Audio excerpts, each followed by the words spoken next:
Please stand by. We're about to begin. Thanks so much for holding, everyone. Welcome to the Beginner DRGR webinar. Just a reminder, today's webinar is being recorded. However, you will be muted until there are instructions for taking questions. We will be taking questions at the end of today's presentation. If you have a question, please change your feedback box from green to purple to let us know that you have a question. The feedback box is in the upper right corner of live meeting. We will take questions after the presentation, and we'll let you know that you can ask your question by pressing star 1 on your touch-tone phone. If your question has been answered, please remove yourself from the queue by pressing star 2, and we ask that you please wait until we've indicated for the question and answer period. Once you finish asking your question, please change your feedback box back to green. And now this time, I'll turn things over to the web seminar to Janine Cuneo. Janine, please go ahead. Thank you. Hello, all. My name is Janine Cuneo, and I work for ICF International. We are a technical assistance provider to HUD for the Neighborhood Stabilization Program. I also have here with me Mark Mitchell. He is with HUD and is the DRGR administrator.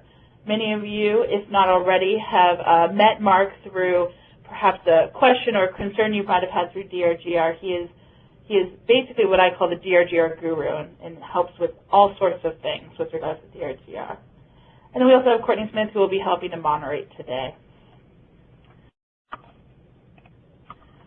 So today is just the first in a series of webinars that relate to DRGR. We're going to have on March 16th, next to Wednesday, an intermediate DRGR class, which will complement what we're doing today. And then on the 29th, we're going to have another DRGR webinar, which is going to be troubleshooting problems using the reports module. So again, please feel free to come to one or all three of these, specifically the beginner and the intermediate class or webinar will be building upon each other. So what we're going to learn today in this beginner DRGR webinar, we're going to do an overview. We're going to talk about what a module is. You'll hear that a lot. And also who the users are in the system and what kind of functionality they have. We're going to go over the basics of DRGR. And the three major basics that we'll be touching on today will be the action plan, the QPR, or the quarterly performance report, and then the drawdowns.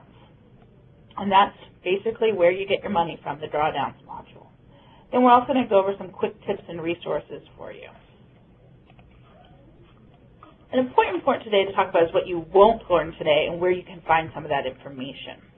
I will not be going through basically a step-by-step instructions on how you enter in data in DRGR. That can be found here at this website. This is housed at what's called ComCon, or communityconnections.org. I'll show you a print screen of that in a second. We also won't be going over an in-depth review of the drawdown module. I'll be focusing on that next week at the March 16th webinar.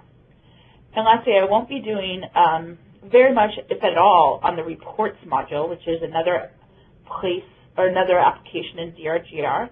And we're going to be going through a detailed instructions on that on the March 29th webinar. So through the series of these three, you'll be able to get the drawdowns and the reports modules more in depth. We'll just be touching on those today. Let me show you exactly where you can go for the step-by-step instructions of how you enter in information in DRGR. This is, again, the website that I referenced earlier. It's ComCon, or communityconnections.org. It houses quite a bit of things for HUD's Office of Community Planning and Development. So it's something you might be interested in just for other things as well, CDBG and home, etc. On the DRGR page, they have a lot of different information, including a series of FAQs, or frequently asked questions, that you can search to find answers you might have.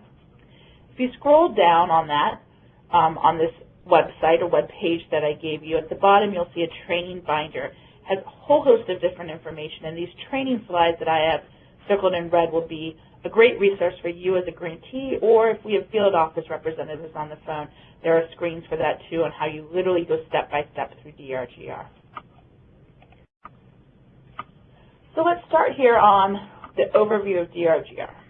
So what is it? It's the Disaster Recovery Grant Reporting System. You might scratch your head and say, why is it not called the NSP reporting system? Well, we in the NSP world are borrowing this from disaster recovery.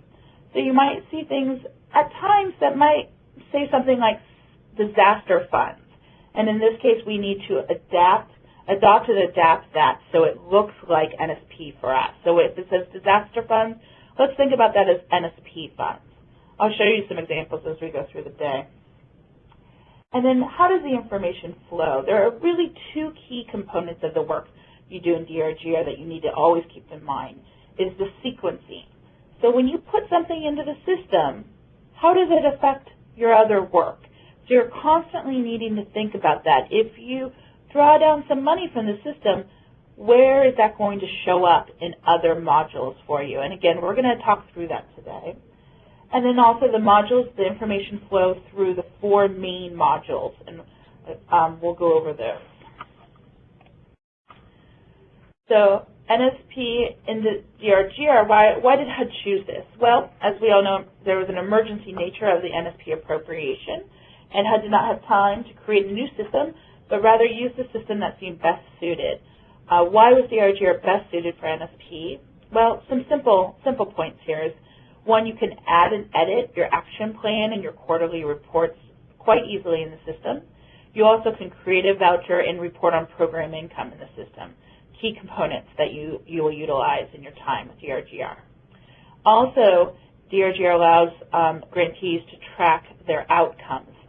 For example, how you measure your performance by activity and very importantly by national objective, as well as you can track the budgets and expenditures by the activity, as well as track budgets and expenditures by the national objectives. Now, this is a slide at the end of our webinar today I want you to go back to, because we're going to talk through this in one shape or another throughout the day. And what I really want you to think about here in this slide is this is what we are calling the sequencing, or the flow of information. How does everything flow through? You'll see at the start where my little red ball is circling right now. This is the action plan stage. This, as you can see, really starts everything in DRGR. It is the grounding for all the reporting you're going to be doing and the grounding for all of the budgeting and the drawdowns you're going to do. So we're going to focus quite a bit on that today. As well as you'll be able to see, there are actually 4 different places that you will have inputs into the system, or someone will have places into the system. You'll see here at the bottom, there is a component for HUD. They will be approving and or rejecting different types of reports you'll send to them through DRGR. You as a grantee will be doing the majority of work in DRGR. You will be entering in your action plans and setting up your funding. You will be, on the second level, you'll be obligating and drawing down your funds. And lastly, you will be reporting. Then there's a component of LOCKS, or the line of credit system, that is going to be cycled through HUD, and they're the ones that you will be submitting your draws to, and that's how you get your money. Lastly, it's you again as a grantee, but not in the DRGR system. The first initial point of work that happens is actually you are the ones that are publishing your substantial amendments for your NSP program. So the first thing you're doing is the majority of you will do that out of the system. Some of you, if you received NSP $3 and chose to actually load in your action plan into the system and submit it to HUD in that manner, you might have already preempted the steps. So some of you might have chose that, but the majority of you will be doing that substantial amendment on paper, and then that gets approved by HUD, and then you have to load that into the system. And we'll talk through how to load that and specifically what are the key components that you need to extract from that substantial amendment. So as you remember, I said there are modules in DRGR, and there are 4 main modules in DRGR that you need to get very, very used to. So we're going to talk through those, and specifically let's talk about them at a 30,000-foot level. There is first the action plan, there is the drawdown module, there's the QPR module, and the reports module. So first the action plan. Again, this is going to be your base. Everything starts at the action plan. This is where you're going to group and track the progress of your activities. It's also where you lay out your project and your activity budgets, and you also put in your proposed performance measures, what you guys are hoping to achieve, i.e. the number of units you're going to acquire in rehab, for example. The drawdowns module is where you obligate your funds for draw. It's where you're going to create, approve, or edit the vouchers. And it's also where you can look up voucher line item status, i.e., have you gotten that money from locks yet? QPRs is the third module in DRGR. QPR is a quarterly performance report. And this is a report that summarizes your financial and narrative achievements that have happened over the past quarter. You're able to talk about the progress you've had both financially, you're able to detail the progress narratively, as well as this is where you're going to record the actual performance measures that you have achieved. This is also where you are going to receipt or receive your program income. It's where you're going to demonstrate when your program income has come in. Lastly is the reports module. This is a voluntary module. You do not have to do anything in here if you do not want. However, it is a tool for you to use, and I find it to be a very, very vibrant tool. And what you are able to do in the reports module is actually Mark Mitchell here on the phone has created a whole host of canned reports for you so that you're able to pull up information from DRGR, either financial, administrative, or performance measure information in an easy-to-read, exportable format, either Excel or PDF. Many communities I know that have gotten used to this module have really grown to enjoy it and use it quite a bit when creating reports for perhaps their director of housing or for certain city council people, et cetera. It's a quick, easy way to know what's happening in your program if you have correctly inputted all the information at the action plan, the drawdown, and the QPR stage. Let's talk a little bit about the basic layout of DRGR. This is what you're going to see when you open up the system. Let's talk about first the main navigation bar, which is on the top. Anything in this kind of yellowish, orangish color means that is the exact application or module that you will be looking at. So if the drawdown module had this orangish color, you would be in the drawdown module. So right now we're looking at a screenshot where the action plan module is open. Right underneath that, you'll see the module title as well as the screen title. So there are several different screens in the action plan that you maybe have access to. So right now we're looking at and we're able to see all the action plans that this individual would have access to in the action plan. On the left-hand side is what's called the module navigation menu.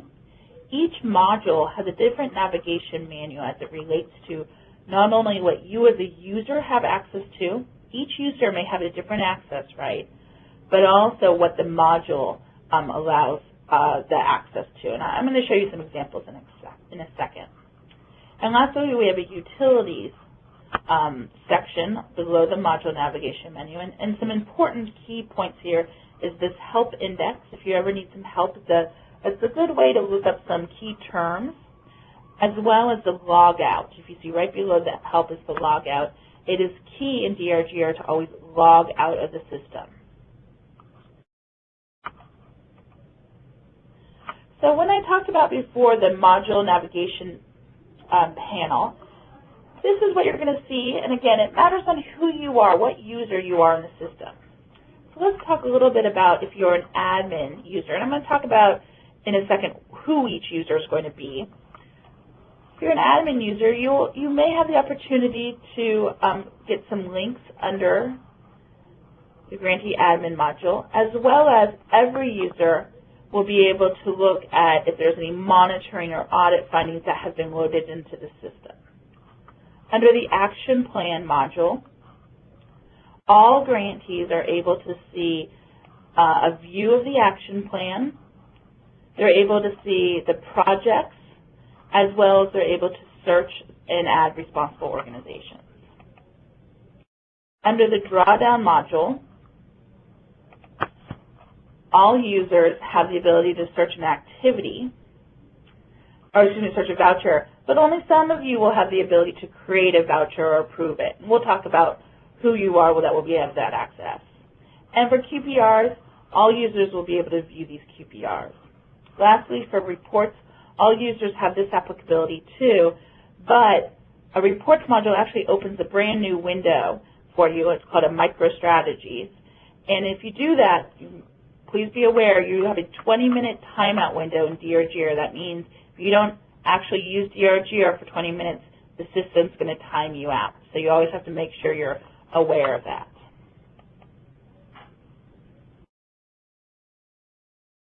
So just some housekeeping for a second. Many people often ask me, how do I become a grantee user in the system?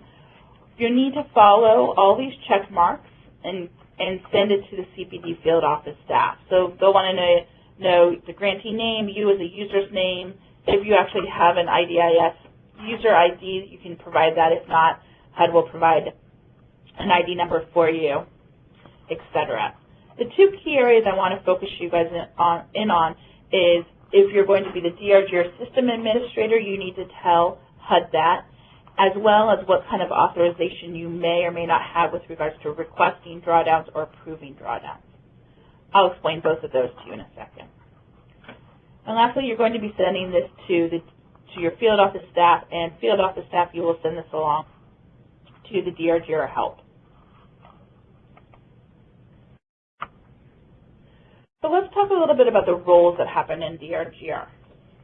So if you're a grantee, what are some of the different roles that you may have? You can be a grantee admin, you can be a regular grantee user, or you could be a grantee user that only has a view-only access. The additional roles you may have is if you're going to be able to request a drawdown, which is in essence creating a voucher, or if you internally will be the person approving these vouchers or approving these draws. Let me give you a snapshot on some of the functionality you may have based on the different user you are. So let me give an example of the grantee admin. They are able to, and they are the only ones able to assign grantee users to a grant. They can view an action plan, they can edit the action plans. Very key here, they are also the only user in the system that can block activities from draws. They can view QPRs and edit QPRs as well as view reports. You'll notice every user in the system will not only be able to view the reports, view the QPRs, but also be able to view action plans. So key here, though, is this grantee request draw and grantee approved draw status. If you are a requester of a draw, you can never be an approver of a draw too. No one individual can do both functionalities. The reason for that in the system is the checks and balances. Internally in the system, they want to make sure two individuals touch a voucher before it is submitted to HUD via HUD to locks for you to get the money. Janine, this is Mark. I just want to make one quick distinction. Please. In IDIS, they can have both roles. They just can't do it on the same grant. In DRGR, we can only do it in the setup of the profile. They can only request one of the roles. Thank you. I also want to point out here is, for example, if you have the grantee request draw, you'll be able to also update the obligations, edit and submit QPRs. But if you're an approver of a draw, you have very limited role here. You're able to view the action plans and the QPRs, but really your major role and functionality is this approver of draws. The majority of people I've seen in grantees is that's really your finance department. Someone that maybe is on the finance end of things are the ones that will be double checking what's being drawn and reconciling that as well. For those of you that are on the phone that are from HUD, you also have a few different user roles that you may have the opportunity to have. One is a headquarters admin. Another is a regular HUD user. And lastly is you may only have a HUD view only. Again, you're not able actually to enter in the data, but you're able to see the data that's in there. Additional roles is that HUD, you may have an approved draw status. You may be a CPD rep assigned to a grant, or you may be a CPD field manager, and that's for this thing called a user certification, and we'll talk through that in a second. And here are the different functionalities that a HUD user has and has the opportunity to do. That, for example, if you're an approver of the draws, you're able to view and review action plans, and search and view vouchers. And you're also able to block activities from draws, approved QPRs, etc. So please review those for the HUD participants on the phone on what your role can and should be, and talk with your field managers. The grantee admin function is a key function for cities. This individual will be able to assign and remove users from a grant. They also have the applicability to block drawdowns on an activity. So if, for example, if your voucher creator in the system would like to pull down money, an admin person has the ability to block that draw. And they also are the individual that needs to certify or recertify other grantee users. Please note that grantee admins cannot request or approve drawdowns automatically. Just because you're a grantee admin, you do not get either of those roles automatically. Those roles are added separately, and they do not come with being an administrator. You need to make sure you request that. And as we said earlier, one individual can't be both. So, for example, a lot of grantee admin users that I've spoken with like to be the second person or the backup to an approver. And so they might have a grantee admin function and also choose to be an approver as well. As we talked about, when you assign users to a grant in DRGR, only the grantee admin is allowed that privilege. And here's an example of a screenshot where the grantee admin can assign these roles. So you'll see on the left-hand side, authorized users. In this grant, there are 4 authorized users. Available users, these are the individuals that have gone through their CPD director, or excuse me, CPD rep, and have asked for privileges, and HUD has given them privileges. That does not mean automatically you have access to the grant. Your grant admin function, they have got to go in and make you from an available user to an authorized user. Therefore, you may in your, let's say, the city of X, may have 3 different grants in the system. They might have gotten NSC 1, 2, and 3. Just because you're an available user in one of the grants does not automatically mean you'll be an authorized user in another. So make sure you work with your grant admin that they have assigned and have properly authorized each user to each grant. There's a new process in DRGR. It's called the certification process. And this is an annual process that grantee users must go through. And it is essentially a hierarchy. So whoever is above you in the hierarchy is the person who will be certifying you. If you're in a role that you need to certify someone, you also, for example, a grantee admin person will be doing some certifications as well. So let's just walk through this. The first step will be... Janine, I'm sorry, it's a semi-annual process. Oh, thank you. Excuse me, Marcus. Semi-annual process.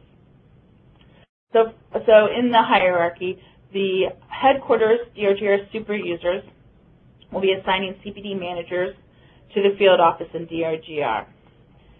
At the HUD DRGR user, the CPD field managers are the ones that certify their other field staff users in DRGR. The HUD DRGR users, i.e. CPD rep, will be certifying their grantee contact, i.e. the grant admin person at each of their, for each of their grantees. Then the HUD grantee contact, i.e. the grant administrator, they will go into and certify each of the grantees in the system. So if you are a drawdown approver in the system, your grant administrator will be the one certifying you. If you are a grant administrator in the system, then your CPD rep will be certifying you. This is a screenshot that gives you an idea of what it looks like to certify and to decertify individuals. Janine, before we leave that, could I just touch on one topic? Could you back up 2 screens? Sure. This is Mark. I just wanted to say that this is a process that we instituted last September from an IG audit. And the one part of the process that's outside of the system is actually for the CPD rep to work with the grantee managers. They might not have a system account, but for them to not just automatically recertify all grantee users, all grantee admin users, it would be good for documentation purposes to get an email to say, send a report, say here's the users, work with managers over at the grantee to double check and verify that all the people that are in DRGR are supposed to still be there. So I just want to say there is one part of the process that's still outside of the system in case a manager at the grantee is not in the system. Thanks.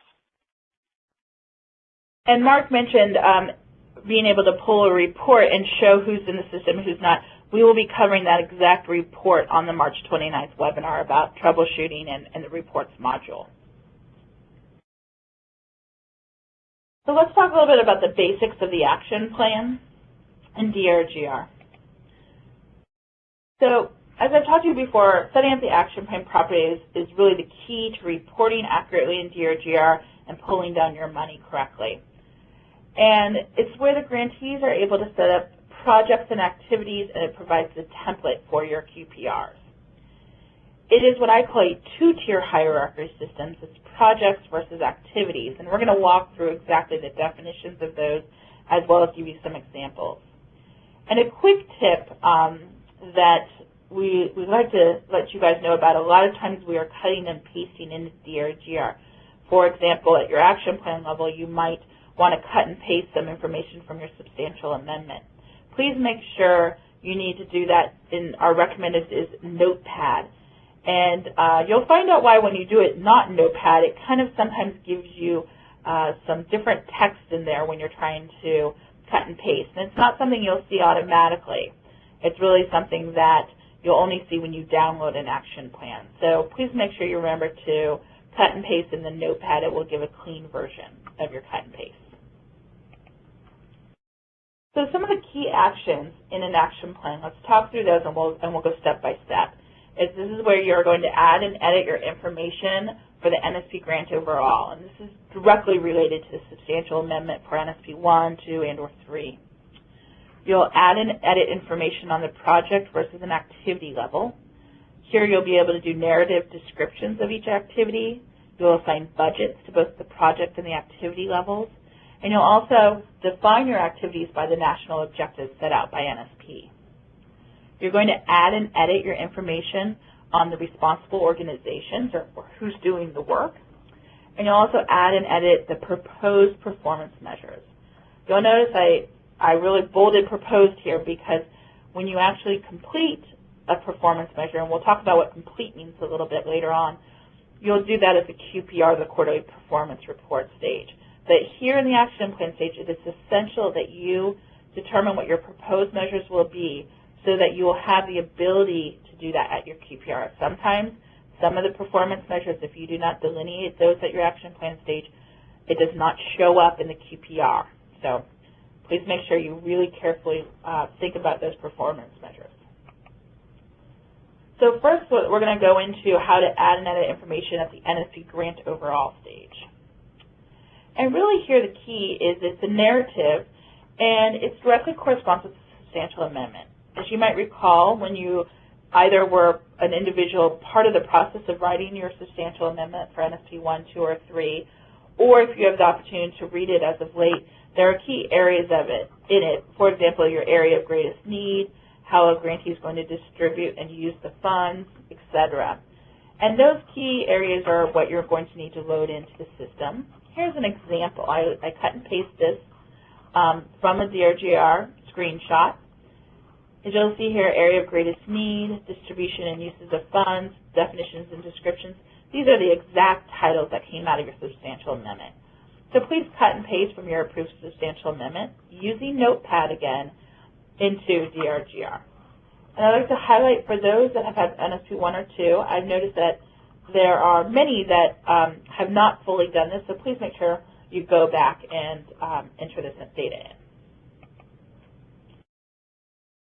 The second action for an action plan is how to edit and add and edit, information on projects versus activities. So again, this is a two-tier hierarchy. First, you're going to enter your projects and assign budgets to them, and then you'll enter activities under that and assign budgets to them. So first, again, Project 1 may have Activity 1A, Activity 1B, 1C, 1C, 1D, 1E, and then Project 2 will have multiple activities as well. The activities, the total sum of the activity budgets has to be equal to or less than the project budget. So if your Project 1 budget, for example, is $10 and your Activity 1A budget is $4, Activity 1B can be no more than $6. So let's define what a project is. We're going to also define what an activity is, and then then show you an example from DRGR as well as kind of build out an example for us. So a project in DRGR are basically your 5 NSP eligible uses plus the administration. So as we know, the 5 NSP eligible uses are A, financing mechanisms, B, acquisition rehab, C, land banking, D, demo, and E, redevelopment, and then plus administration. So most of you shouldn't have more than 6 projects.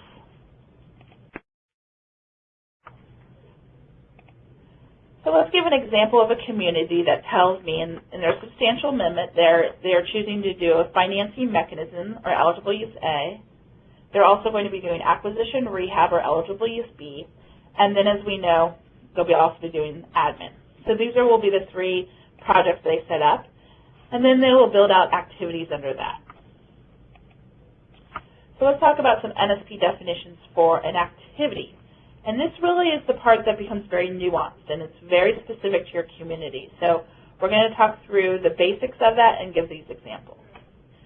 So the 4 basic elements you should be thinking about when breaking up an activity is who's doing the work or the responsible organization, i.e. a developer, a sub-grantee or sub-recipient, or yourself as a city, county, or state if you're doing some of the work yourselves. What's the activity type? What's the national objective? And in DRGR, there are 3 options for this, for NSP. One is what's called LH25, or the 25% set aside, which, as we know in NSP, is the requirement to have the end use meet 50% of the AMI, or the second national objective is LMMI, or low, moderate, middle income, which is the end use must be 120% of the area median income or less.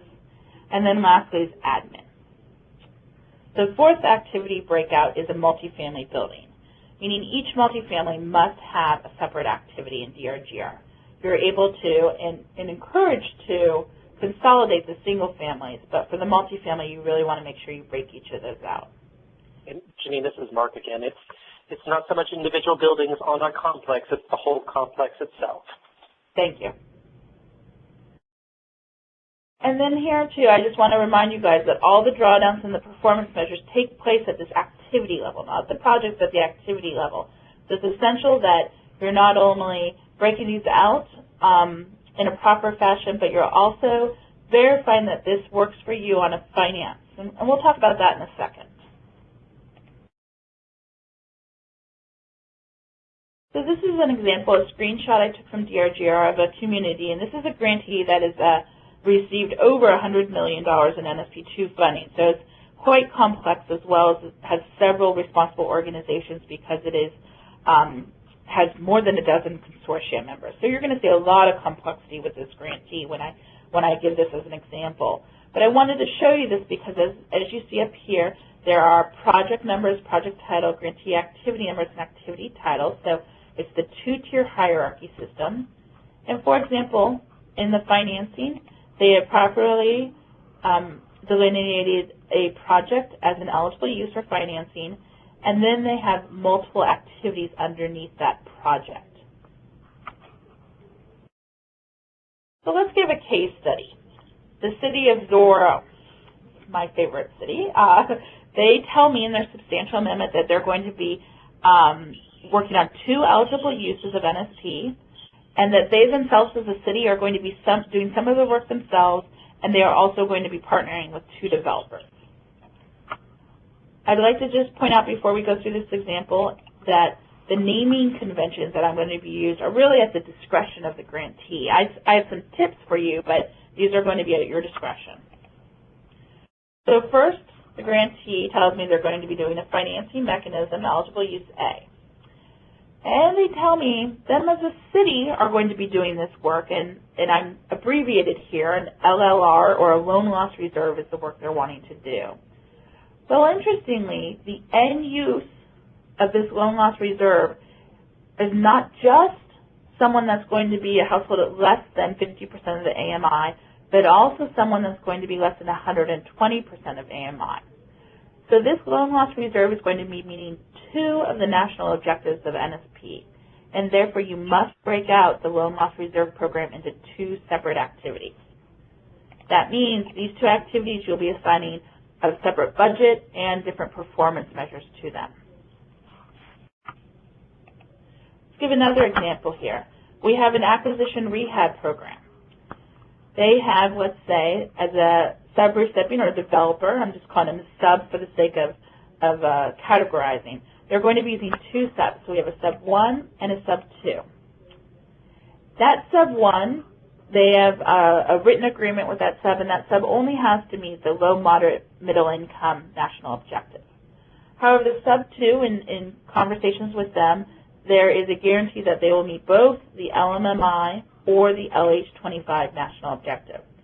Therefore, you will need to break out that sub-recipient's acquisition rehab program into both an LMMI and an LH25 activity.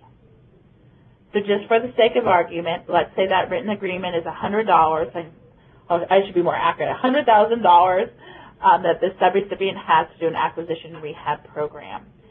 And 40% of that has to be for the 25% set aside according to your written agreement with them.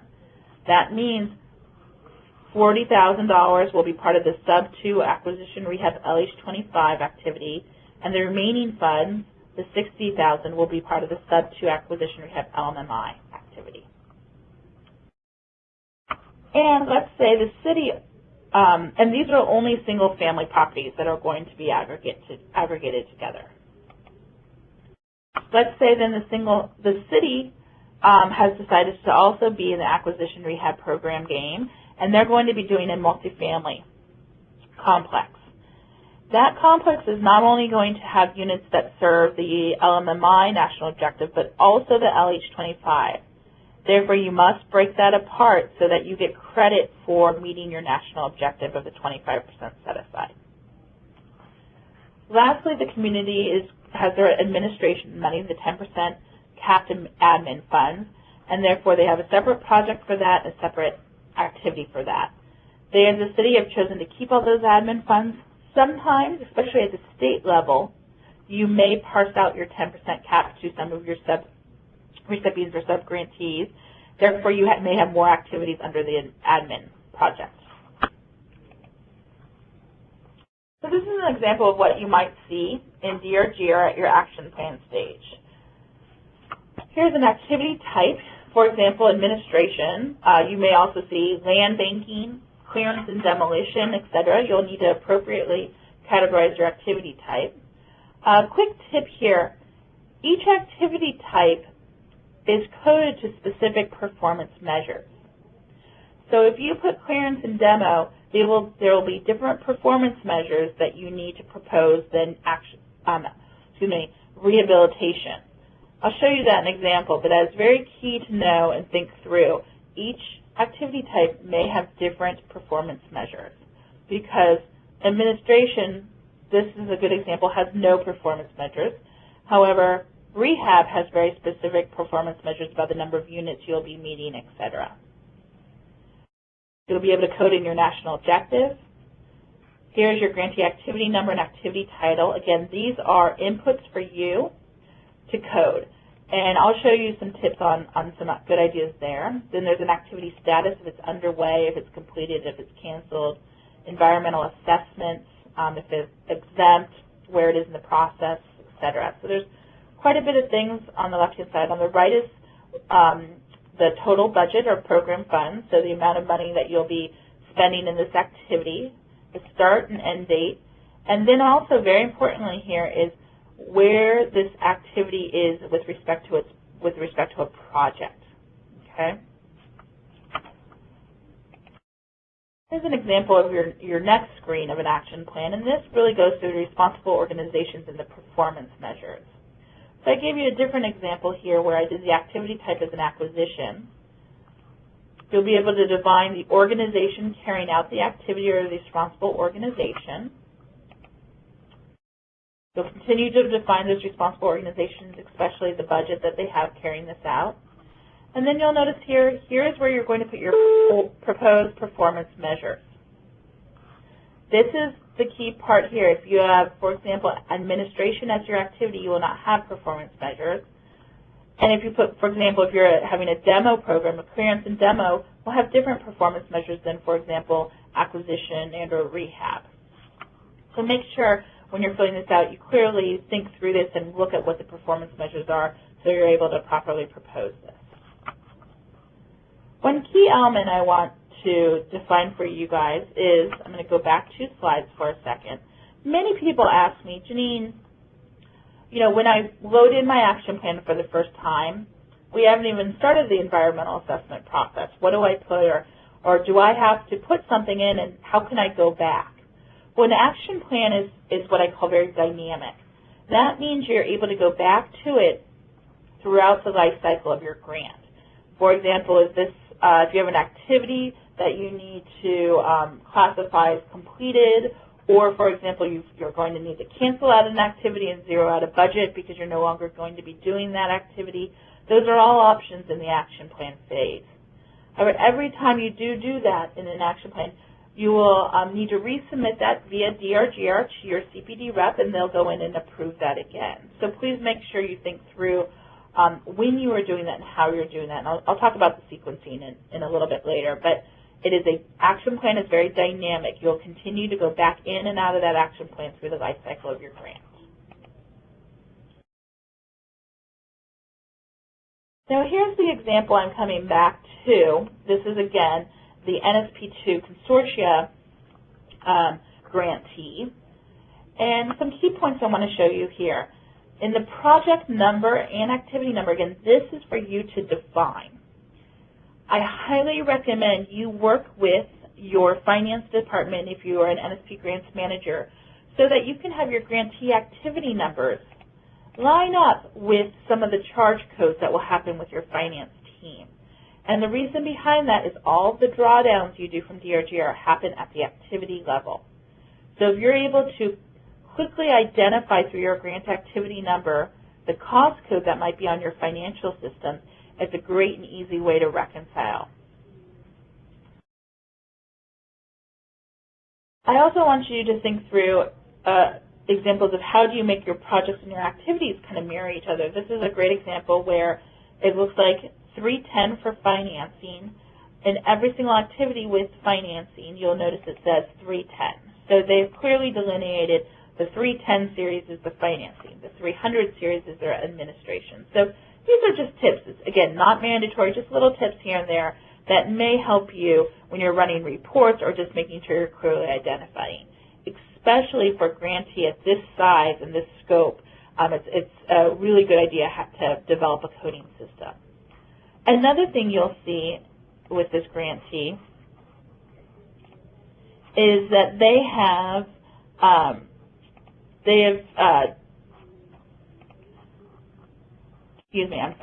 chosen to put in for each of their responsible organizations. Again, that's a key element of the activity that you have to break out, each activity by responsible organization. And they have not only done a shorthand for that, i.e. CPLC or CRHDC, but they've also chosen a code for that. 31 is their CRHDC numbers. So I looked up in the administration 31. So these are, again, for a highly complicated program like this $100 million plus NSP2 grantee, it's a great way to use the space you have in DRGR, like at the grantee activity numbers, at your project numbers, at your title, to clearly define things for you. Another key idea that I recommend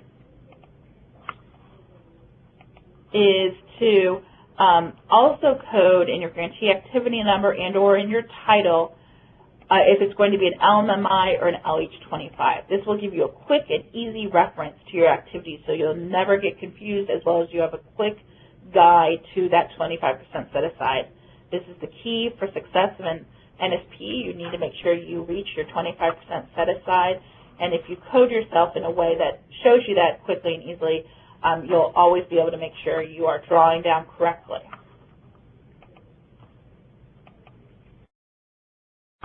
So a third action in the action plan phase of DRGR is how to add and edit information at the responsible organization. As you'll see, I did a screenshot again of DRGR. We have it in action plan, this kind of yellowish orangish color. So we're in the action plan module, and at the responsible organization on your module navigation panel, you're able to add and or search a responsible organization. Examples of responsible organizations include a developer or a subrecipient. That may be the one who's actually going to be doing the development, acquisition, rehab of some of your programs.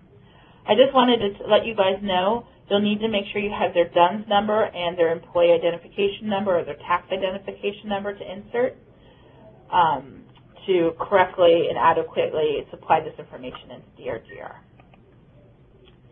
And lastly is how to add and edit the proposed performance measures. I'm just going to note for some of you that may be somewhat familiar with DRGR, this is a little bit new. It was part of the 7.0 series, if I'm correct, Mark, that there's a lot of build-out of the performance measurement. So I'm going to talk through some of it, and we are going to also talk a lot more about that in the intermediate DRGR webinar. I'm going to specifically focus today more on the direct benefit, as the majority, if not all, NSP 2ers will be, NSP 1, 2, and 3ers will be doing that. You'll be not only needing to report on FHEO, or Fair Housing and Equal Employment Opportunity, for example, race and ethnicity, but you'll also need to be reporting on multifamily and single family and owners versus renters, for example. So again, at the action plan phase will be where you're going to propose this multifamily versus single family, owner versus renter, if it's a person or a household you're proposing to serve. And then it's at the QPR level that you'll be able to tell the actuals, when you have actually met this performance measure, as well as you'll be able to enter all your FHEO data, i.e. race and ethnicity. And Janine, can you go back one quick? Of course. The one place where the slide is off a bit is just that, back on the back slide is it should say households, owners versus renters there. Under area benefit, it would be persons only.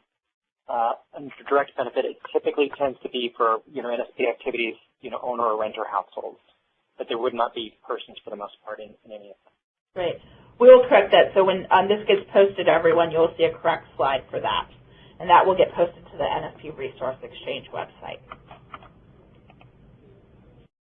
So first example I want to show you, again, this is a screenshot from the DRGR screen, is that you have the opportunity to report benefit performance by a direct benefit. If you choose a household, then you automatically, this line will show up and you'll be able to do a proposed total of the number of households benefiting. You'll notice once you do households, you have the opportunity to choose between renter and owner. And again, once you choose the renter, you'll have a new line item where you're able to put the renter in. And lastly, if you choose a renter and an owner in your activities, by the activity level, you'll now see two different lines where you're able to put your proposed total. And please note, the HUD is preferring that you think through an activity as a renter and maybe do the next activity as the owners. But there are examples where you'll have a renter and owner in the same activity. For example, if you're doing a duplex as an acquisition rehab, and the duplex will be on one side an owner of the entire duplex, so that's one unit, and then they will also be renting out the other side and therefore in that one activity you'll have both a renter and an owner. Here's a full example where you have the owner, they've done a direct benefit, the household is the owner, as you see, and then there's a single family and the multifamily applications. Now, as I mentioned before, you will be splitting up your single family and your multifamily in different activities. So I really rarely shall ever, if never, see a single family and a multifamily eclipsed at the same time in DRGR. You'll want to choose one or the other because every multifamily complex will have a different activity. But please note, every time you click something, you'll have a new line to enter in your proposed performance measures. So we've covered quite a bit in the action plan, but if you can believe it, there's actually more to come, and we'll be discussing at the intermediate DRGR webinar, the action plan math rules, the elements of the activity budget, i.e. where does, for example, a failed acquisition go, some activity type hints, the area benefit inputs. We've only really talked about direct benefit. We haven't talked about area benefit. I'll do a case study or two, and we'll also talk about the sequencing that needs to happen between an action plan and a QPR. For now, though, in the beginner DRGR, we're going to go on to the basics of a QPR, or the quarterly performance report. So quarterly performance allows a grantee to report on obligations, expenditures, and accomplishments that happen each quarter. And there's two types of users, the HUD, field office, or a grantee. If you're a field office CPD rep, you can approve and or reject a QPR, and that's required in a timely manner, as well as making comments on the QPR. The grantee role is to enter the information, submit it to field reps in a timely manner, make changes if necessary, and resubmit if necessary if it was rejected. QPR deadlines, the first QPR of the entire grant cycle is due within 30 days after the end of the first full quarter after the grant execution. Now, this is not true for you as NSP tours because the RF funding overrode that and wants you to report on the first quarter regardless of if it's due 30 days after the end of the first full quarter. The remaining QPRs are due for 1 and 3 years, 30 days after the quarter. For NSP tours, you got to get them in quickly, and it's 10 days after the quarter. Again, this is an RF funding rule. And then HUD, you're required to act on these QPRs within 30 days of the submission. So QPRs, you're going to report on two levels is what I like to encourage you to think through. One is the overall progress, somewhat like an executive summary. How has the work been going in your grant overall in the quarter you're reporting on? And then per each activity you're going to report. But please note, you're not required to report on each activity every quarter, only the ones with changes from the previous quarter in the drawdown. So if you did some type of a financial work, that's when you're going to be required to report. I do recommend to people, though, if you haven't reported in a couple of quarters on an activity, it might be very important for you to go into that activity, especially into the narrative section, and detail the lack of progress that has happened. So, for example, if you have not reported for 2 quarters in your demolition category, the next quarter, if you still have no financial performance progress, you might want to say why, i.e. you've had a protracted bidding process or some other issue that has come up that you have not been able to move the program forward financially and thus have not reported. Also, at the QPR stage, you're going to report on your program income received. So at the overall level, a screenshot from DRGR, it's at the narrative. It's a narrative or executive summary you're going to report on. At the activity level, I want you to think about it in 3 different ways. One is the financial progress you've done. The next is the performance progress that you have done. And the last is the narrative progress.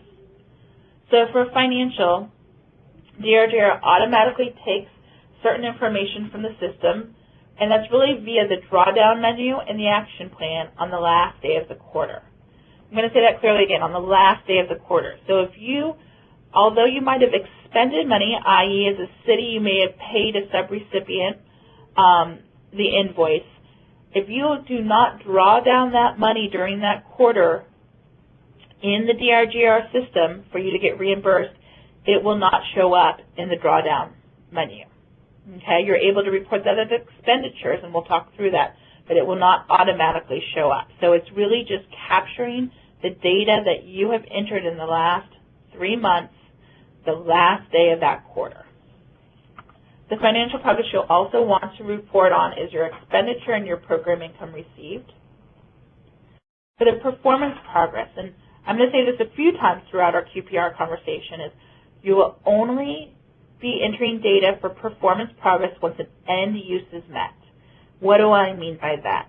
For example, in the acquisition rehab program, you will not be entering in that you have acquired or rehabbed a property. You will not want to count one unit acquired and rehabbed until literally that unit has an individual in that.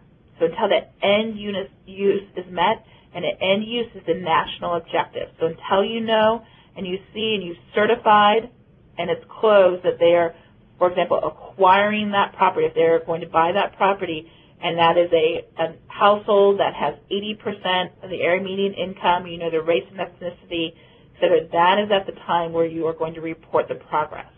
You do not report the performance report based on the money that has been drawn.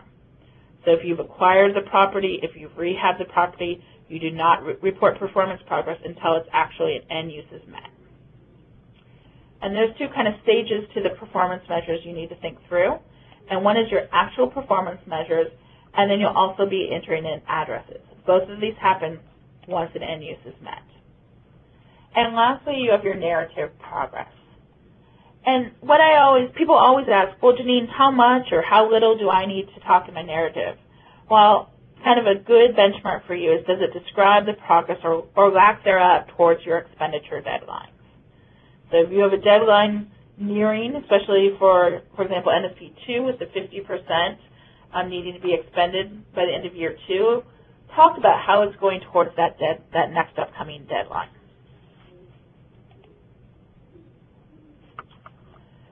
So here's an example, a screenshot from DRGR, and for example, on the financial progress. What's in the box right here is information that's actually drawn down from the drawdown module or the action plan. So DRGR automatically pulls for you when building out the next QPR this information. So it's going to take this information from your action plan, if that's where you set up your budget, and from the draws and the obligations, it will come from your drawdown module. Information of where you are required to put in some information is program funds expended, for example.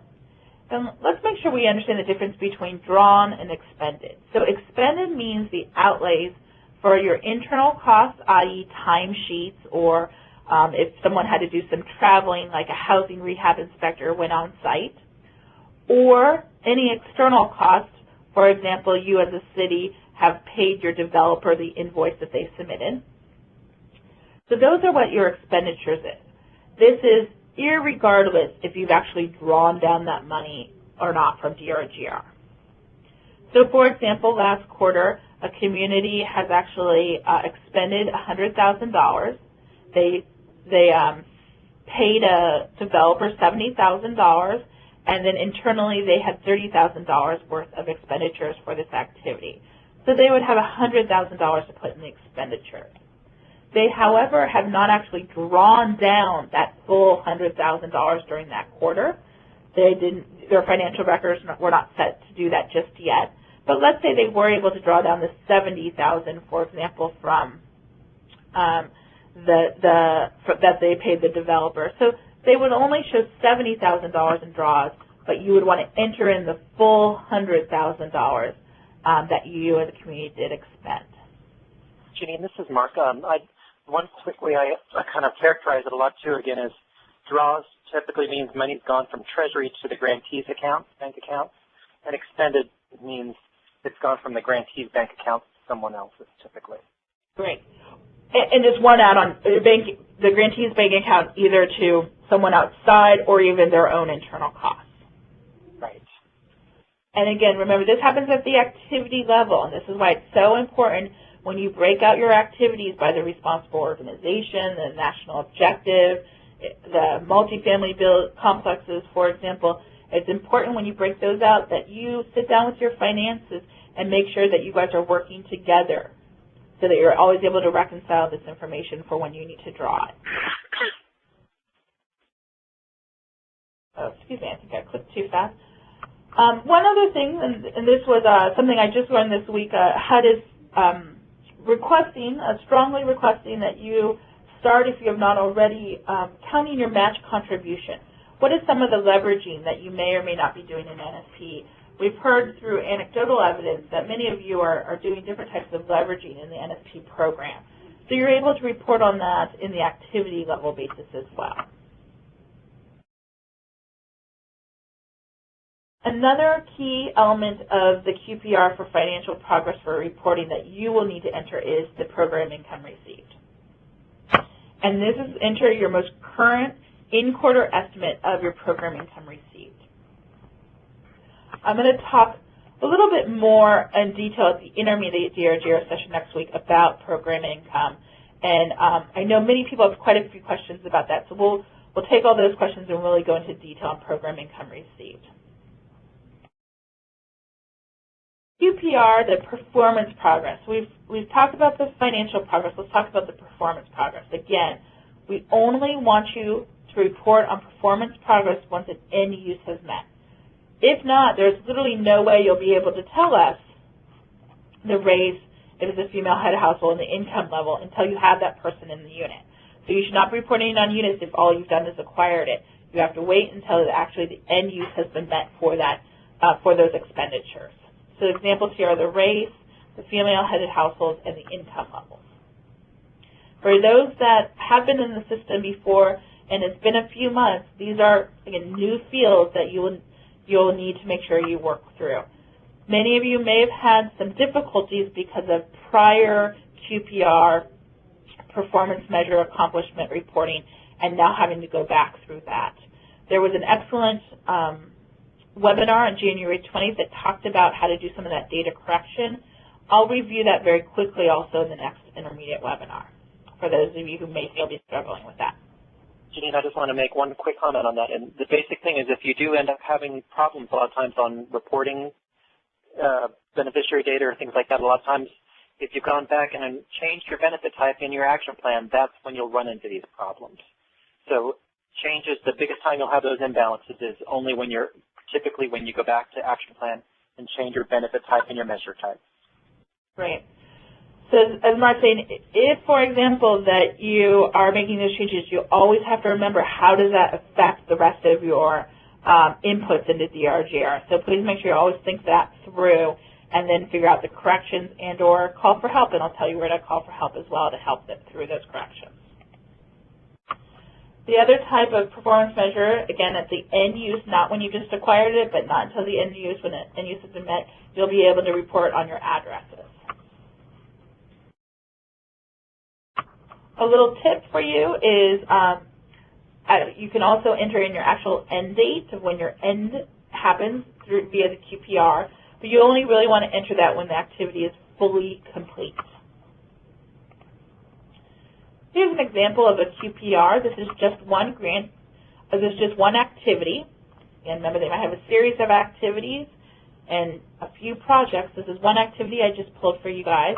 Please note anything that I'm talking about in the red boxes are those that are automatically populated for you. This is information that usually is pulled from the action plan or from the drawdown module. So all the information in the first box is information that you have already set up in the action plan. For example, it's telling us the category or the type, which is the rehab or reconstruction of residential property. It's telling us the national objective. This is a 25% set aside. Again, all the things that you loaded in at the action plan phase. It also tells us the financial data. It tells us the total program funds that have been budgeted, the drawdowns that have happened. It tells you both per quarter, the quarter in which you are demonstrating or the quarter in which you guys are reporting on, as well as cumulative to date. It also tells your program income draws. I'm going to talk about how to record your draws of the drawdown module in the next intermediate webinar. Also, you have here is an activity description. Again, this is the description of the activity that you had loaded in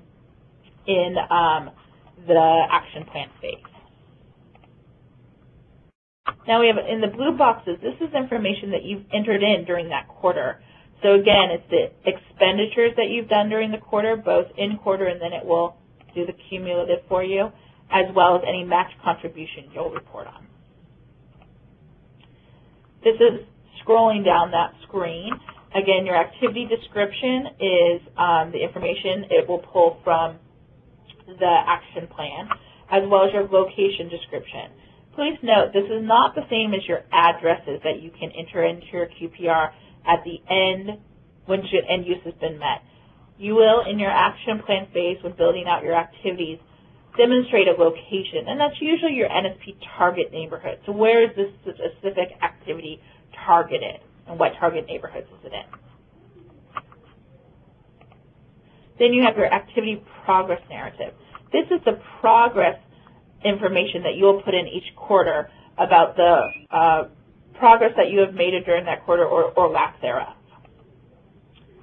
And a little bit further down on the QPR screen, you'll be able to see the total number of housing units that a community is reporting. You'll notice here they have in their action plan set up the single family units. So again, not multifamily, but they set up their single family. It is important if you, in your action plan phase, do not accurately say it was single family, then by the time you hit your QPRs, you will not be able to report on single family. So as Mark said, if you have to go back and change that, that may have ripples and you may have to do some prior period corrections. And Janine, if I could just show a little example here. Say on the housing units, if they've gone back and reselected single family housing units, and you've already reported these 34 and 45, if you select single family now, and there's 10 more this next quarter, those numbers, that's where you'll start seeing these mismatches. And so it's good to eyeball your QPR and see, you know, are my numbers looking off once you've done a reselection? Great. So always go back to your prior QPR, as Mark said, eyeball that, see what you did put in there so you're able to do these corrections.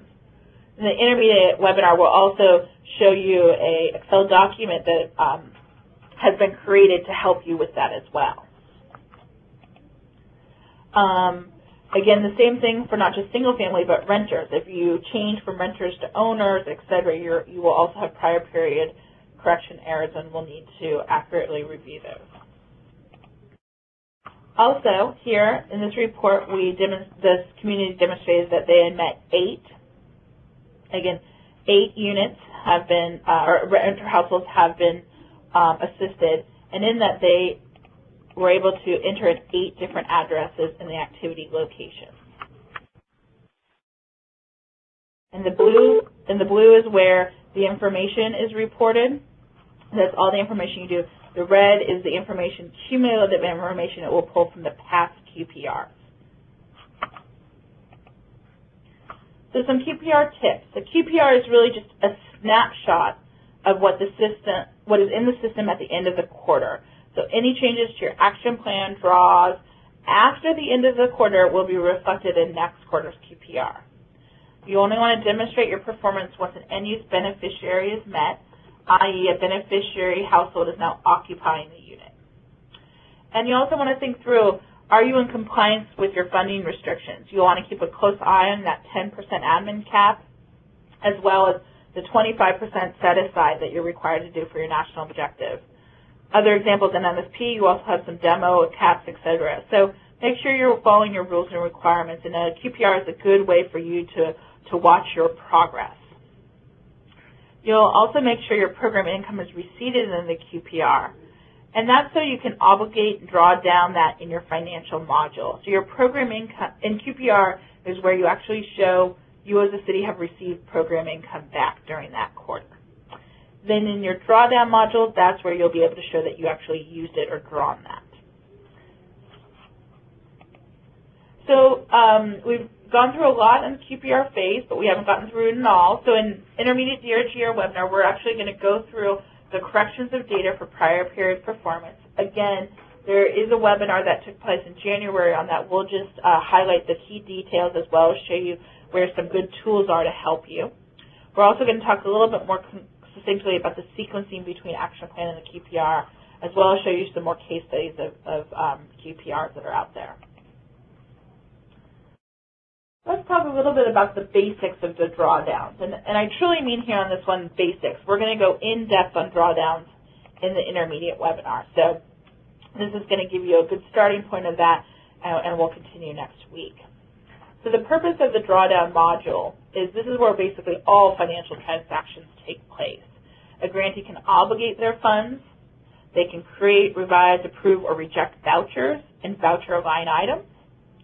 They can check on the status of their draws, and then they'll also be able to draw down the program income. And again, remember, I noted earlier, they will be receiving their program income in the QPR stage, but then they'll draw it in the drawdown module.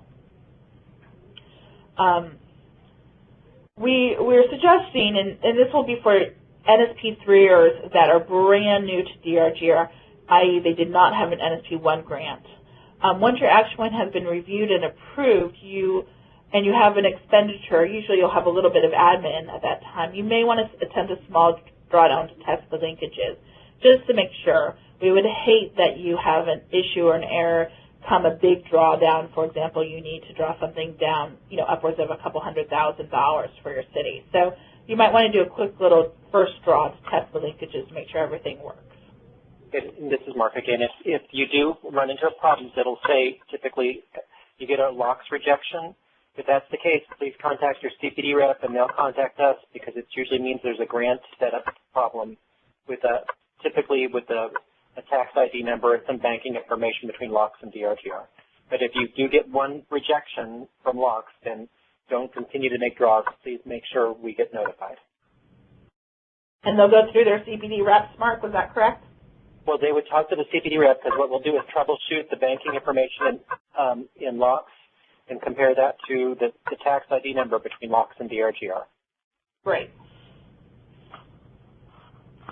So let's talk a little bit about drawdowns. The obligation of the funds and the voucher creation will be two of the key elements I go over today. You'll notice again a screenshot of the DRGR. The orangish yellowish is highlighted for the drawdowns. We're in the drawdown module, and we're doing the activity obligation. You'll notice on the left-hand bar there is an activity obligation and the drawdown screen. So you'll want to be in that activity obligation. And this is basically what an activity obligation looks like. You'll go through a couple of screens to get to this screen, and it shows you'll be doing this per activity. Please note here, per activity. So it's the activity number that you're doing it by, and it will tell you your total budget. And that, again, remember, your budget that you set up in DRGR is at the action plan stage. How much you've obligated so far. So of this $10,000, the community has obligated $400 for this activity. You have the remainder available, and it also will tell you some of the draws you've made against this activity. And right here below, you'll be able to obligate the amount. You can't do more than the $9,600 additional, so you can do a total of $10,000 for obligation, and you'll save that. And that's a quick way of obligating funds. Now, for voucher creation, many of you, especially NSP 1 and 3 or so, have two grants. You always want to make sure you're correctly looking at the correct grant number.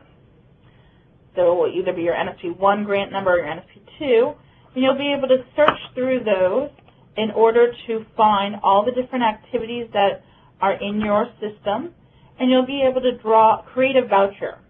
And one key point of creating a voucher is you'll have a voucher, and it can have several line items to that, meaning you may only, you'll want to pull down money from 1, 2, and 3 activities. So you can have one voucher and have multiple activities to have money coming out of. You'll also want to make sure that you're properly coding it. Is it going to be program funds? And program funds are your grant funds, your total grant funds that are that you have been allocated for NSP 1, 2, or 3, or is it going to be the program income? And again, you will only have program income available if you have received that program income in your QPR. So go ahead and want to check mark and add which ones you'll want to draw down from an activity and which type of fund it will come from, and you'll add those line items to your voucher. That will create your voucher, and at that time, once you've created that voucher, you'll go ahead and choose how much money you want out of each activity and draw it down. And then it will go to the approver, the person in your system that will be approving the vouchers, and they will verify and check that, and once they have approved it, then it will go into locks, and that money will be drawn down. So it's important that there's a two-part check system internally in your system for the drawdown vouchers, and you'll want to make sure that you guys work together to correctly identify who will be a voucher creator and who will be a voucher drawer. I want to make sure I recommend highly that you have more than one voucher and more than one approver per your grant, per the grantee, per each city, county, or state. If you only have one and someone's out, or there is an issue with the computer and their access, you will not be able to create or approve a voucher, and that could have ramifications for your city. So please make sure you have more than one. If you have a large grant, I recommend definitely 3. So please make sure you properly identify those and make sure you have enough people on those. So the drawdowns, again, we really just did this very surface level here. We'll go into an in-depth at the webinar on the 16th about the necessary roles, the math rules for obligations and vouchers, and then how to revise the voucher. We'll also talk a little bit more about program income and go into more case studies. So let's talk about some quick tips and resources, and then we'll open this up for questions from everyone. So some common problems, some ways to get out of this is you got to save early and save often in the system. The system will time you out after 20 minutes of inactivity, so please, please, please save early and save often. I always jokingly like to say it's a little bit like your ATM card. You wouldn't want it just hanging around open for anybody to get into. That's one of the reasons why the system will time you out. So unless you save the information, you won't have it captured, and unless you don't log out or have some activity on the screen, it will also time you out. Also, do not use the browser's back button. It will not successfully work in DRGR. And please make sure you log out using the logout links in the utility screen. Again, on the left-hand side is the utility screen. There's a logout. Please make sure you use that to log out of the system. Some sneak peek I want to give you guys. This is something I personally think is a very, very much value added if I were a grantee using DRGR. And this is the reports module. It's a module we have not talked about yet. We're going to go in depth on how to use it in DRGR, what are some of the good reports that might help you as a grantee. There are 3 types. There's what's called the admin or administration reports. You're able to see not only your QPR status, you're able to get your list of responsible organizations that you've entered into the system, or, for example, you're also able to find out the grantee user account status. Many people ask me, am I certified or not, or how do I know who else is an approver or a creator in the system to make sure we as a grantee have enough individuals as a voucher creator or a voucher approver. In the reports module, it's a very quick, easy way to do that. You also have FIN or financial reports. This gives you a whole host of information. You're able to see cumulative financial data at the activity level or at the grant level. You can see data per quarter. You're able to see voucher line item status, and you're also able to see some program income received and dispersed. Again, this information pulls it from DRGR into a separate window via MicroStrategies and literally allows you to export in PDF or Excel.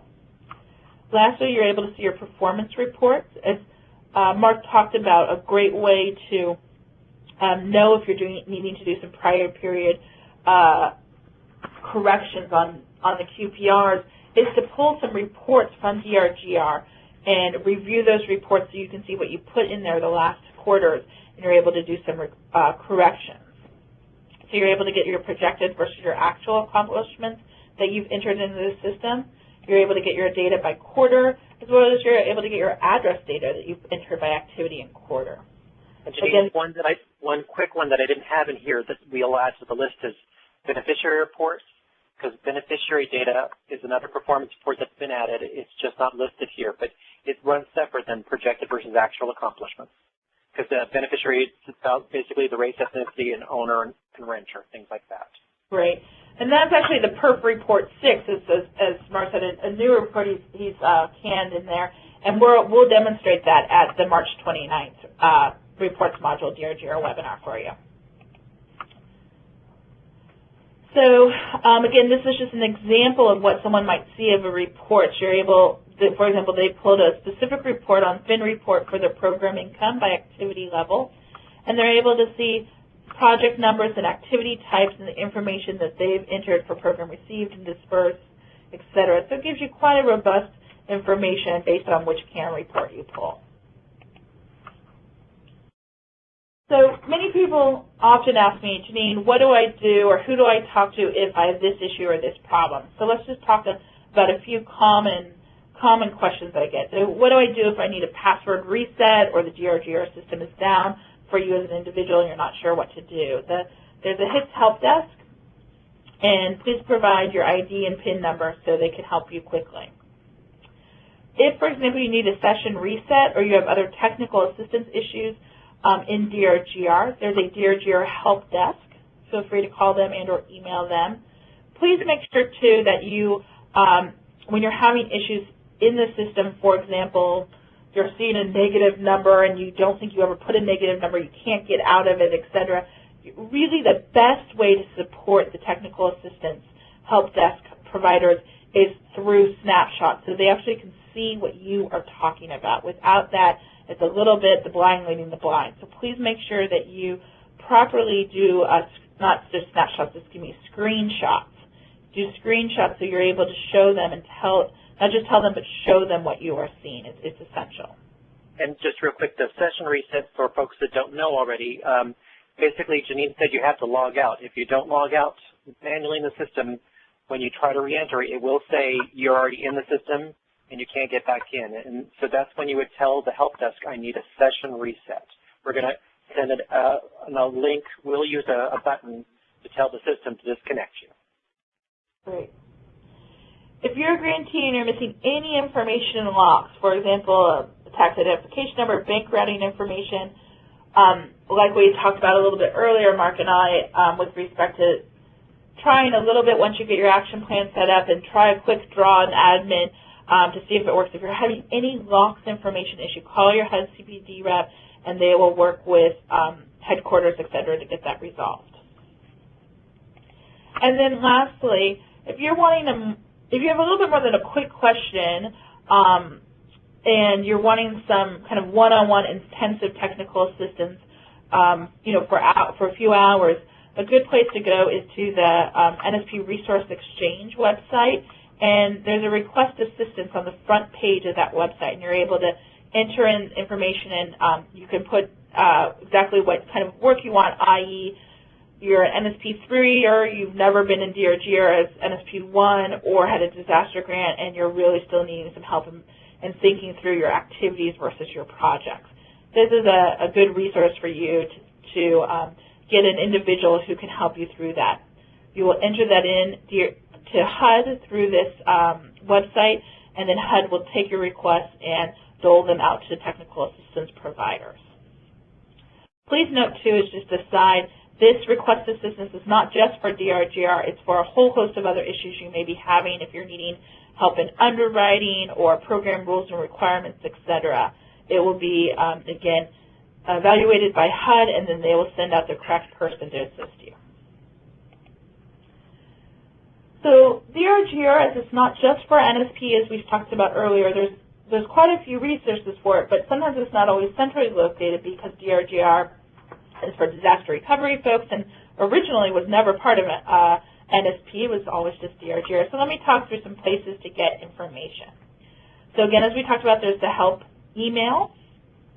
Our official DRGR help site is on the HUD.gov, and you'll find there a comprehensive training manual for the drawdown module as well as for the reports module.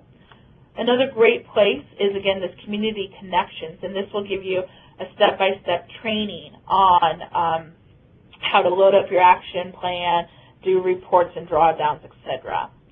Another great useful tip or useful place on the ComCon is through their FAQs, and that's a lookup system that's posted at this website. You can also get through the ComCon or Community Connections website.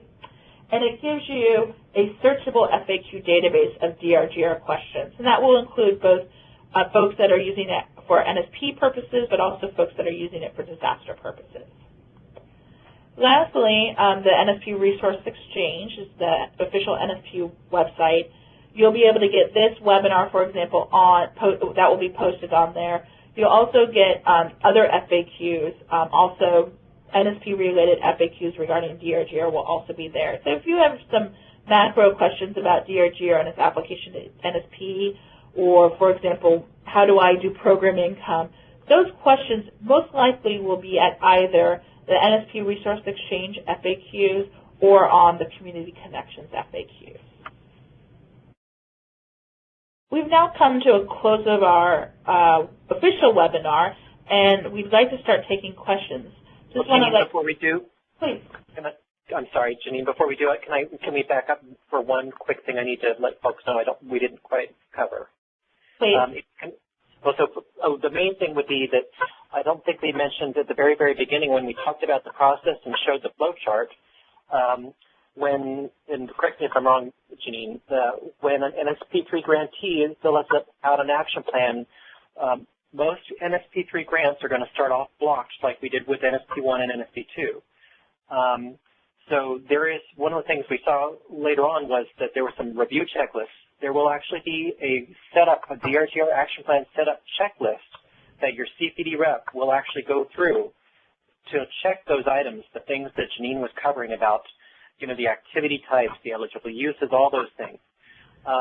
The reason this is so important is that if you make changes later on, to how your activities are structured, it makes it very, very difficult to change. You'll have to change revised draws, all sorts of things. So just know that just because you've got an approved action plan in DRGR doesn't mean that you'll automatically be able to start drawing down funds. Contact your CPD rep and before you're ready to start drawing and say, has the DRGR action plan review checklist been completed? So I just wanted to bring that up because that's one thing that's kind of outside the system. We use that checklist as a tool to say, you know what, I think they've got those activities set up just like Janine covered, in this webinar. That's great. And I came back to this screen. You'll notice here where I'm checking right now. This is where the HUD staff approves the action plan. They'll go through it in the system, they'll review, but then they have this outside checklist, as Mark is mentioning, to walk through to make sure these are all properly identified. Because once they've submitted that, then they'll send an email to us, through DRGR Help or other places, and somebody up at HUD headquarters will actually be unblocking the grant to permit draws. And again, if you're having any kind of questions or concerns about trying to understand these projects versus activities and how they specifically relate to you as a grantee and your substantial amendment, don't hesitate to go to this request assistance, and someone will be able to spend a few hours with you and really walk through this with you. So that's a really good resource for you new NSP3ers. Or if you're one or two and you're a little concerned you might have not done it exactly correct, don't hesitate to use that. I would project that might be the best resource in that example of what to use.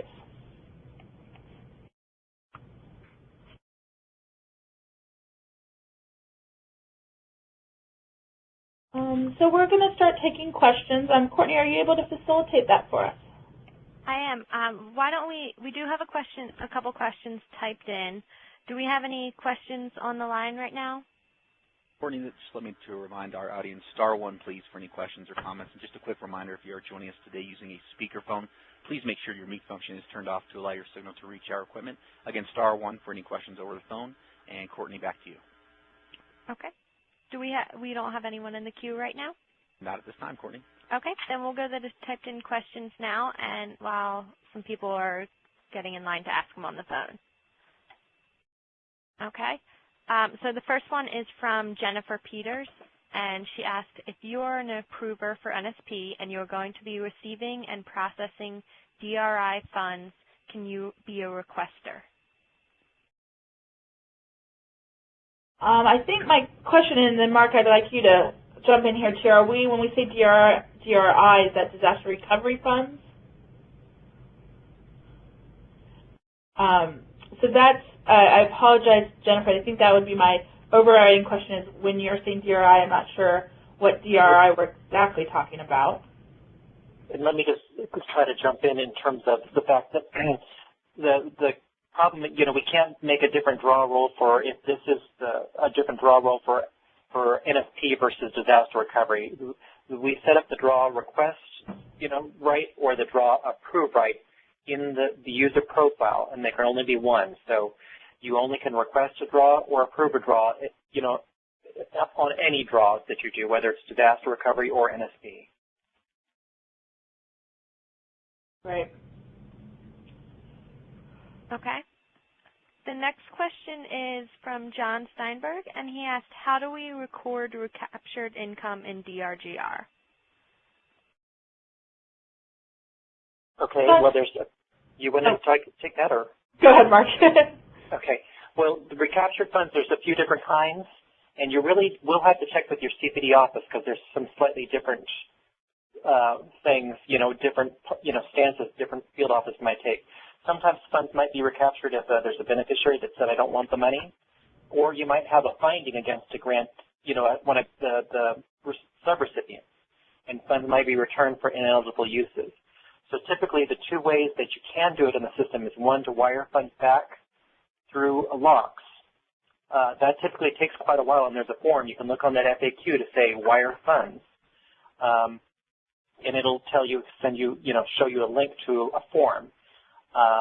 That process actually takes quite a while, and then you'll have to revise. The money will come back to the grant, but not to the activity. So you'll have to revise the voucher later on to sign it back to the right activity. The other way is to offset a draw to say, okay, I've got you reduce a pending draw that's a need by the amount. That's quicker, but it's not as clean from an audit perspective. And so I've heard from plenty of field offices and other folks, I think from Jesse too, that the preference is to, if there's especially ineligible uses, that you actually track those through wired funds back. Shani, did you have anything else on that one? I was only going to say I'm going to explain in the troubleshooting class on the 29th an example of how to do a revised voucher and to do an offset of another funds. And again, that is more when there's more of an internal processing issue that you want to rectify and reconcile versus an actual eligible use issue. And so I think it's Mark delineated really clearly, there are different types, so make sure you connect with your field office for kind of what are the different types that might yield a different result. Okay, great. So the next question is from Valerie, and she was just asking in regards to performance measurements.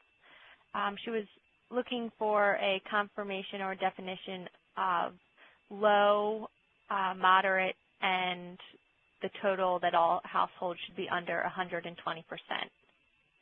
Happy, Valerie, yes. So in this process, low is 50% of the area median income or less that a household is certified to be. Moderate is 51 to 80%. Medium is 81 to 120%, which is very new, especially if you're an NSP 3 or you haven't been in the NSP game for a while as CDBG home. The majority of the funds, program funds you see out of HUD is capped at 80% of the area median income. So NSP is unique that it goes up to 120%, and that will be the max that you would have for a low, moderate, median income total. Right. And so I'm sorry, Janine, so the one important thing to realize is that there is no middle income category in DRGR. So they'll be putting in low, they'll be putting in mod, and then they'll be putting in total. So the only way to really identify who those middle income groups are is going to be, by, subtracting low and mod from the total.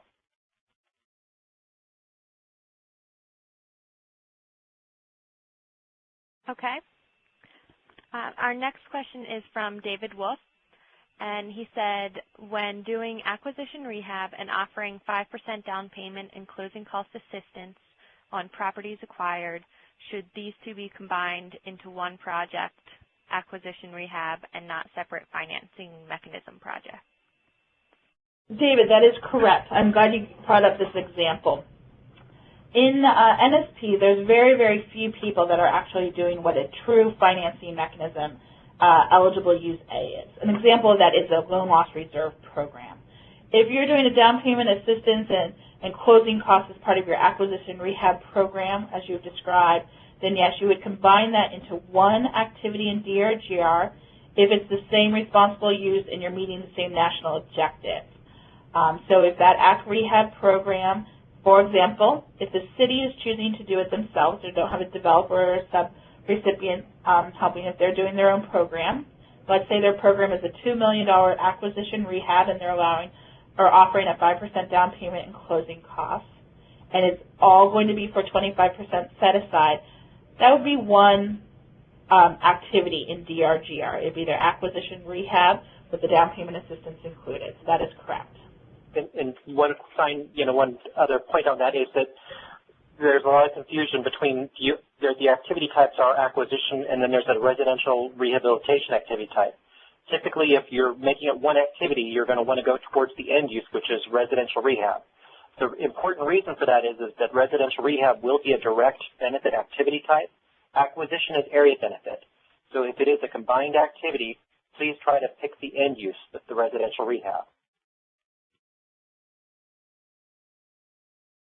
Okay.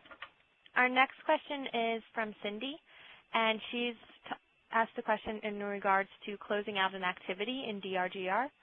If they've already spent the amount that they budgeted within DRGR, should they close out the activity?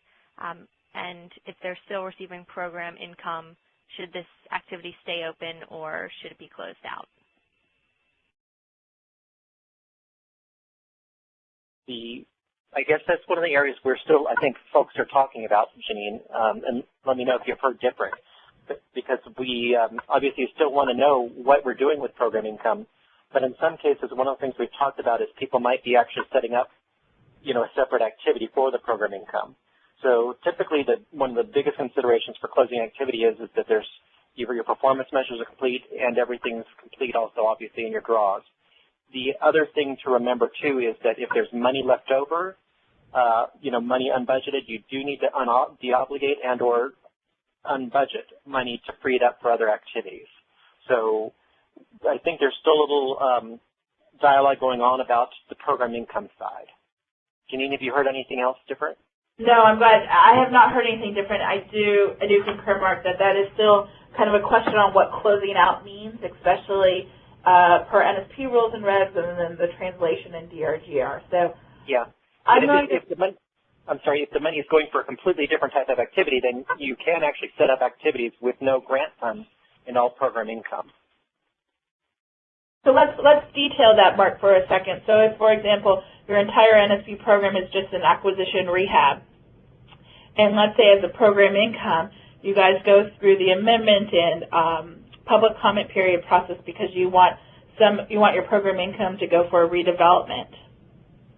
You are able to open a new activity, have that project or that activity budget as zero, and then that's where you will cycle in and out of your program income.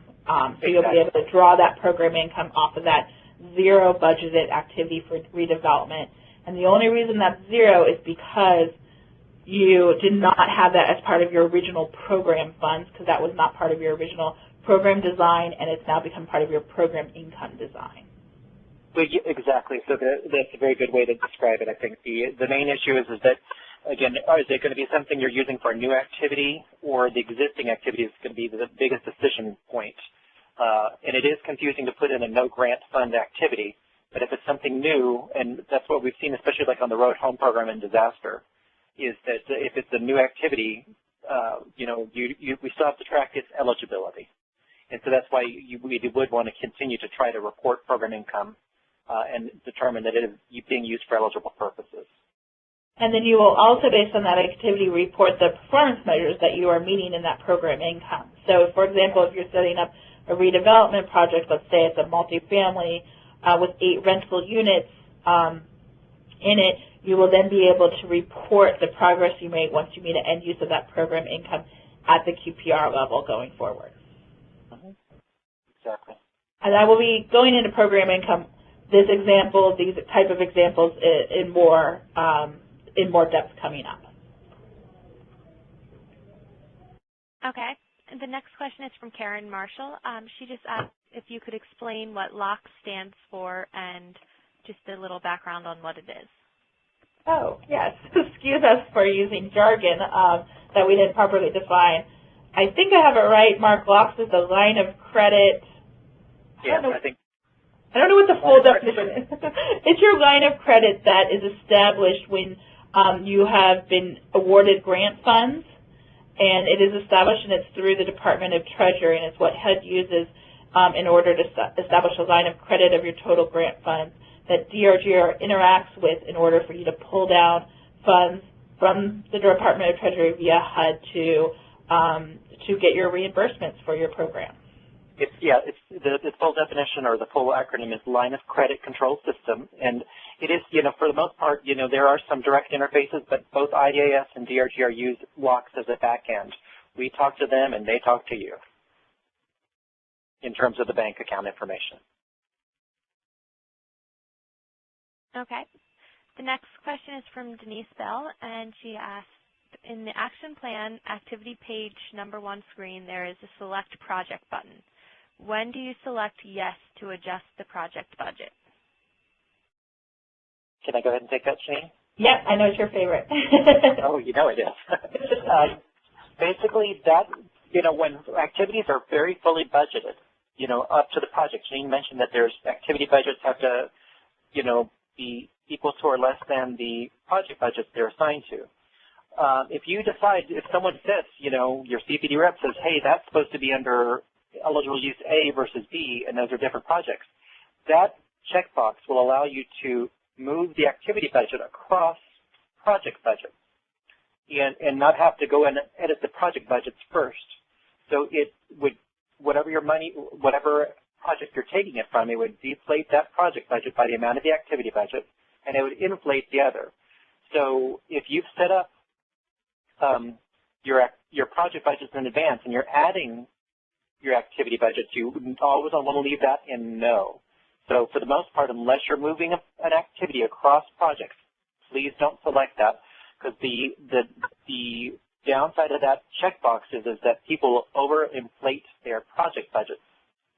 There's some system glitches that allow you to do that, and then you'll end up kind of freezing up your ability to edit your project budgets and your activity budgets, where you typically will have to call DRGR or help and ask them to work with you to figure out how to get it back in line. Anything else, Janine? Yeah, no, I just wanted to concur. It's a very rare case that someone uses that, because if you set up your action plan correctly, it's very rare you're moving between projects. It does happen on occasion, though, or, for example, sometimes it will happen if you thought you were going to be doing demolition and 6 months into your program, you realize demolition is not going to be the use of your funds. You go back and go through a substantial amendment, and you decide that might be another example when you have to cross an activity over and use that money for another. But it's rare. It's very rare. Okay. The next question is from Lewis Colson, and this is in regards to person versus household direct benefit. Can you provide some instances when person direct benefit will apply? That's another Mark favorite. I'll let you take that, Mark. Yeah, and there is none. This was actually, I'm sorry, a mistake on here. Persons, I'm sorry, well, I say that wrong. In disaster recovery, persons direct benefit would be something like a public service. But for NSP purposes, for the most part, it's going to be households under direct benefit. So you might see persons as an option if we've got a public service activity. But for the most part, persons is going to be more for area benefit, whether it's census method or survey method. But when it comes to direct benefit, for the most part, most of it, everything we're doing under NSP is housing. And so we're wanting housing units, and the breakouts of multifamily, single family, and households, and the breakouts of owner and renter. So we'll correct the screen for posting on the website for this webinar materials, which will be posted on the Resource Exchange for future use. We apologize for that confusion. Okay. The next one is from Valerie, and Valerie asked should addresses be entered in the QPR for land banking activities when the property is acquired? Should the performance measurements also be entered upon acquisition? So land banking is similar to the other ones. Even though of acquisition, you are working towards the national objective or end use. Land banking in and of itself to acquire the property is not meeting that national objective. The national objective is still the LH25 or the 25% set aside or the LMMI. So no, you will not be entering under any activities until you've met the national objective.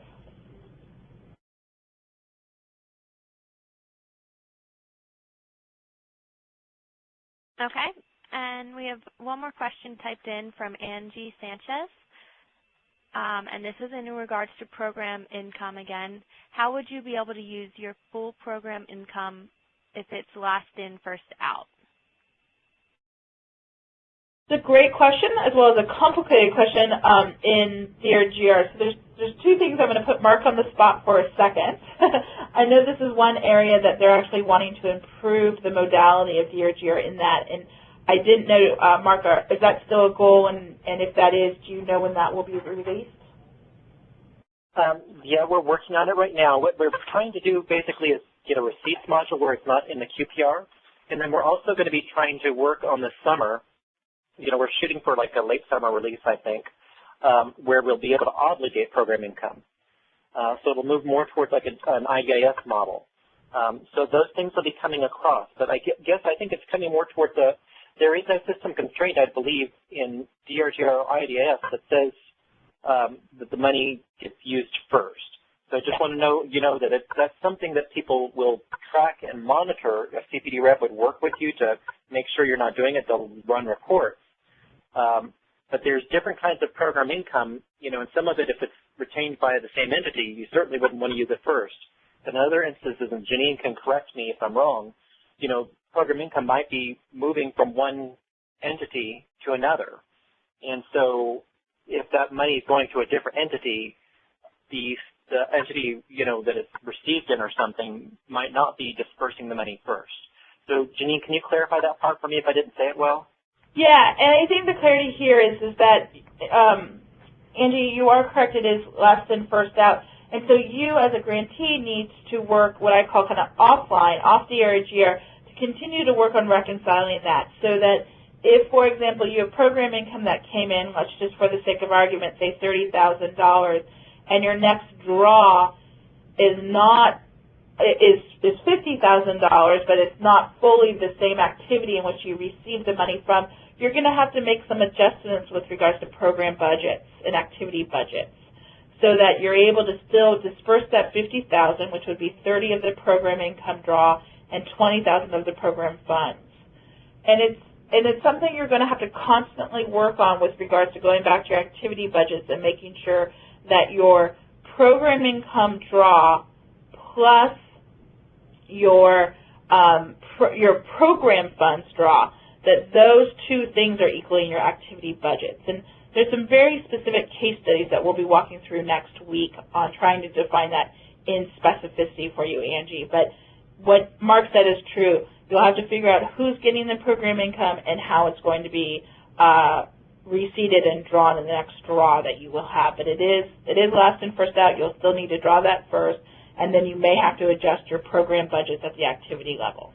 And that is one of the things that we'll be trying to make more dynamic in this next release, where we're not having to adjust the activity budgets. The main thing you have to continue to remember is, do I need to adjust those activity budgets up front, to free up funds if program income is being used for this activity in place of the grant funds?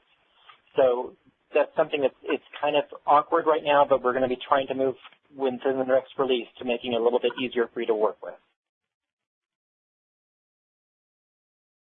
Okay, so we don't have any more questions typed in. Bo, do we have any questions on the line? Actually, this is Hunter at HUD. Okay. Did somebody just say last in, last out? I'm sorry if I did. It's last in, first out. Excuse me, Hunter, if I did say that. Last in, first out. First in, first out. You got to spend program income always first. Right. So whatever's the last that so whenever you receive program income, so the last that you receive in, it's got to be the first out. Right. I guess that, okay, I'm just saying it. But I just want to make sure that was clarified. Sorry there. Nope, thank you for that clarification. Spend program income first. Ladies and gentlemen, no questions over the phone at this time. Okay, great. Janine or Mark, do you have